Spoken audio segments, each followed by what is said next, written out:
Homeless Washington woman, abused by corrupt police, but she's not alone. You think nobody's watching.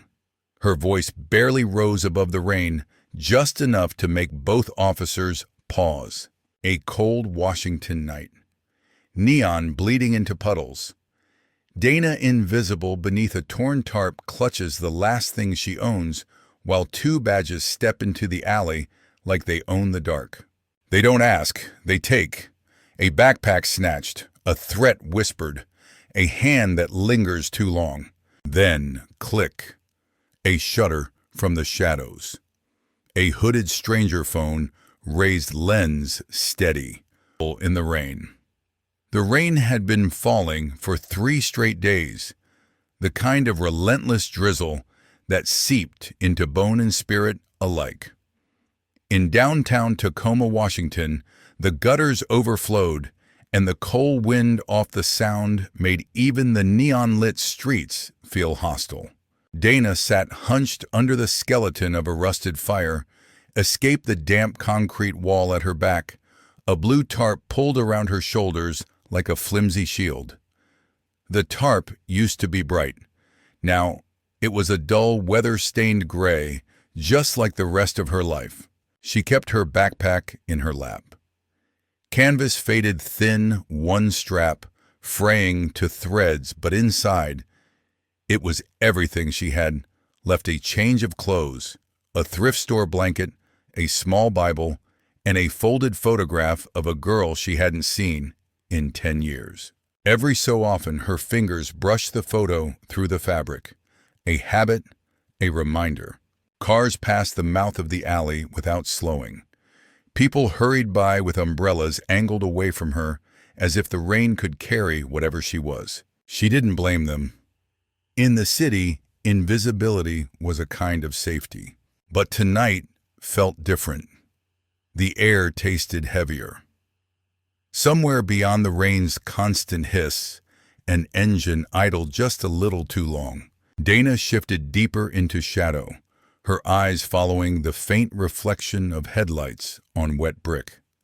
Then she saw it, the patrol cruiser rolling past, slowing, reversing into the alley's mouth. 2 silhouettes inside, 2 doors opening, boots on pavement. Evening, a voice called, not unfriendly but not warm. Dana kept her head down. She'd learned that answering could sometimes be worse than staying silent. The second voice came softer-edged with something she didn't like. Come on now, sweetheart. We just want to talk. The taller one moved closer, the beam of his flashlight cutting across her face. The rain streaked silver over his badge, catching on the numbers. She tried to shift her backpack behind her, but he noticed. What's in the bag? He asked. Clothes, she said. Her voice barely carried over the rain. The shorter one stepped up beside him, his shadow blotting out the alley's thin light. No ID, no address. That's not good, Dana.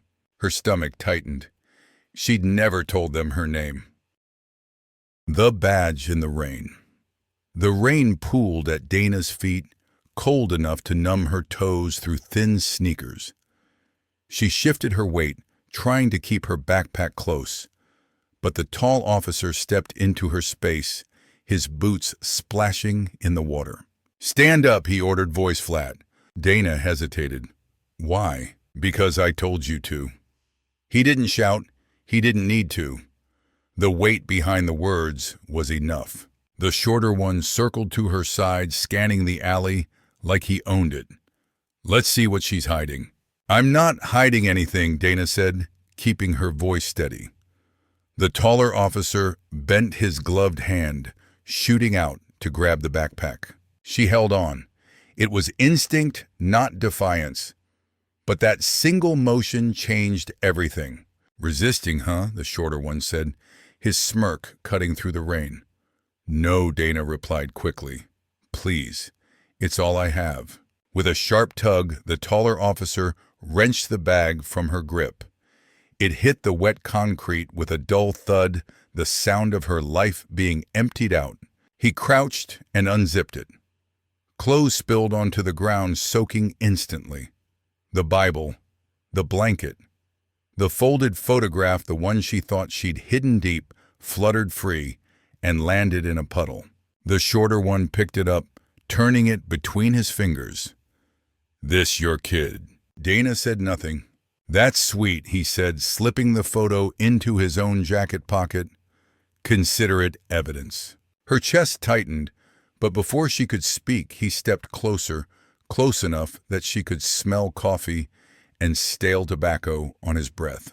"You know," he said, "almost conversational camping here's illegal. We could haul you in tonight. Or—" He let the word hang, eyes narrowing in a way that made her skin crawl. And then, click.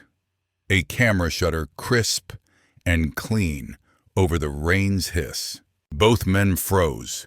The tall one's head snapped toward the sound. The shorter one swung his flashlight down the alley's length, the beam slicing through the drizzle. "Who's there?" he barked. Nothing. Only the shimmer of wet brick, the hum of the cruiser's engine. But Dana saw it not in front of her, but in the reflection of a darkened shop window behind them. A hooded man stood in the shadows, phone-up lens steady. And when their eyes met through the glass, he gave her the smallest nod, like he'd been waiting for this exact moment. The man in the hood. The hooded figure moved slowly, deliberately, letting the rain bead and run down his jacket. The glow from his phone lit his jaw, and the faintest curve of a mouth that wasn't smiling. He stopped just far enough away to keep control of the moment. The tall officer was the first to speak. "Sir, this is an active police matter. Turn off the phone." The man's voice carried easily over the rain. "I'm on a public sidewalk, and I'm recording an unlawful search and intimidation." Dana's breath caught.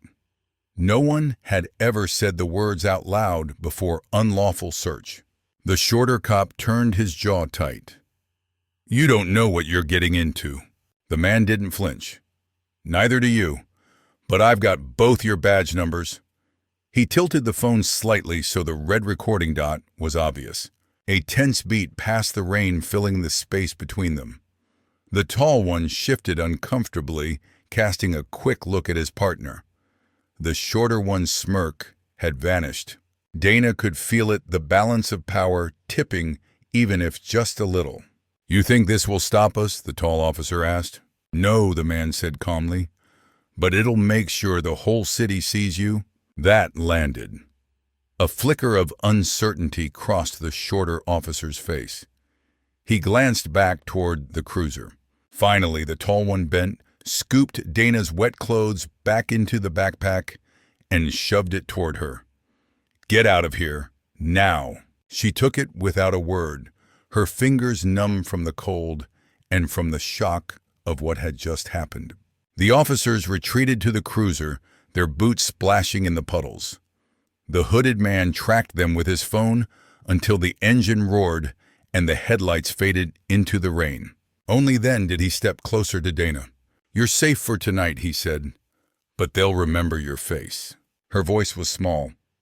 "Who are you?" "A friend, and someone who's been waiting for a moment like this." The reason he found her. Rain streamed off the hood of his jacket as he glanced down the empty street, making sure the cruiser wasn't circling back. When he finally looked at her again, there was no hesitation in his voice. "I've been watching those two for weeks," he said. "They're not just hassling people on the street. They're running something bigger." Dana clutched her backpack tighter. "What do you mean, bigger?" "They patrol the same few blocks. Always at night. They stop people, but nothing gets logged. No citations, no arrests on record. And anyone who pushes back ends up with charges they can't fight. Or they disappear." Dana's stomach tightened. "Disappear," he nodded once. "Homeless shelters have lists. I've been tracking names. People vanish, not to jail, not to hospitals. Just gone." Her throat went dry. "Why tell me this?" He reached into his jacket and pulled out a laminated slip of paper. When she saw it, her knees nearly gave out. It was a booking sheet, her name, her photo, a list of charges. Except she'd never been arrested. "They've been carrying this around," he said. "Means they're setting you up. One night soon, they'll find something on you, drugs, a weapon, and this will make it look legit." Dana stared at the plastic in his hand, the rain distorting her own face through the sheet. Her voice shook. "You could take this to internal affairs." He shook his head. "Without real proof, they'll bury it. And me." "That's where you come in," he continued. "They have a stash house, not just for money and drugs. They keep files there. Names, photos, fake charges. Yours will be in there." Dana backed up a step. "You want me to break in?" "Not exactly. You won't be breaking in. You'll be walking in. They've already used your face in their files. That means if you show up, it won't trigger alarms. But you can get me inside." A shiver ran through her, and it wasn't from the cold rain. This man was asking her to walk straight into the lair of the people who wanted to destroy her. But the alternative, letting them plant evidence and take her away forever, was worse. She swallowed hard. "Where?" His mouth tightened. 3 blocks from here, and they're there right now. The house. They weren't supposed to find the stranger led her through side streets slick with rain. His hood pulled low, his pace quick but deliberate. Dana followed her mind, a tangled fear of what she was walking into, fighting with the fear of what would happen if she turned back. 3 blocks felt like 30.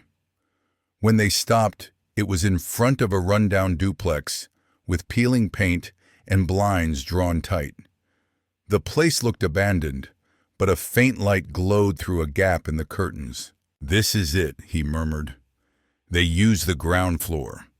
The upstairs is empty, or so they claim." "How do you know?" she asked. "I've seen them come and go. Always the same time, always carrying boxes they didn't have when they went in." He led her around the side where a narrow alley separated the house from the next building. Halfway down, he pointed to a door with chipped blue paint. "Maintenance entrance. The lock's busted. You go first." Her pulse hammered as she pushed the door open.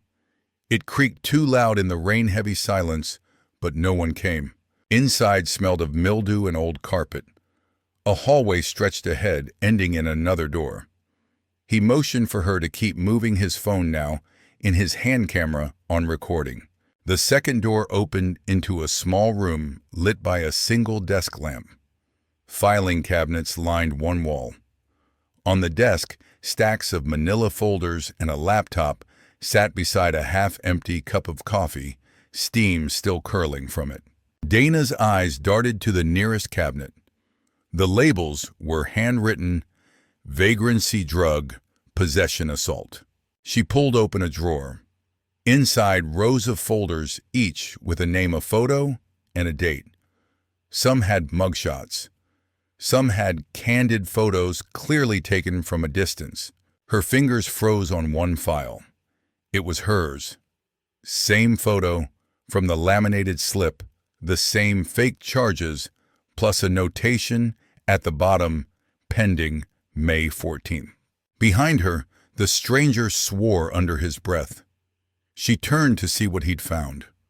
On the desk, a separate folder, black unmarked, lay open. Inside was a typed list. 37 names. She scanned them, her heart pounding. Some she recognized from the shelter.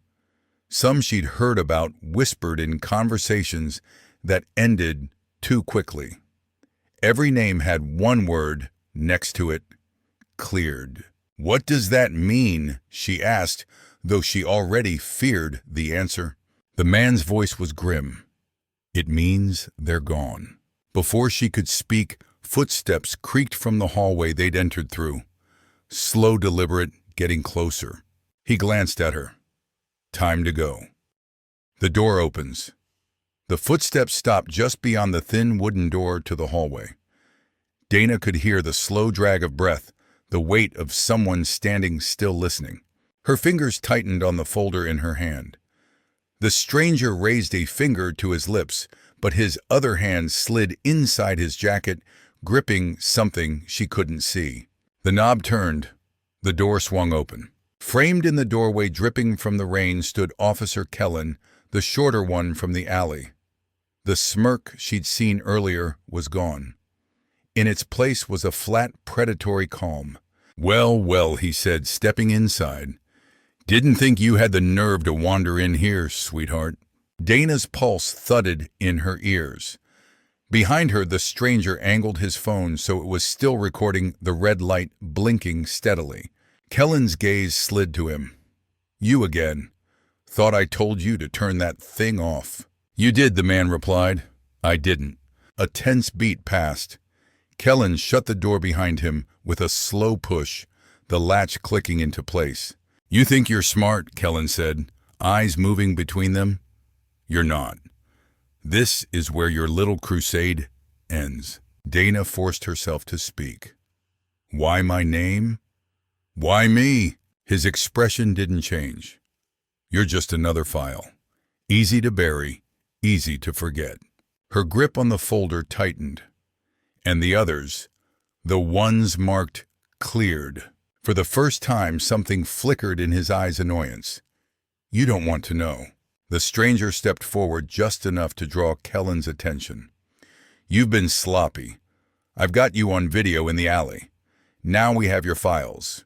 You think internal affairs won't?" Kellen's laugh cut him off. "You think IA's not in on it?" Before the words could sink in, a second set of footsteps sounded from the hallway. A shadow filled the doorway, and Dana's heart lurched. It was Officer Grant, the tall one. But behind him was someone else. Someone she recognized instantly. It was Marcy, the shelter coordinator, the only person Dana had trusted in months. And she was holding a key to the front door.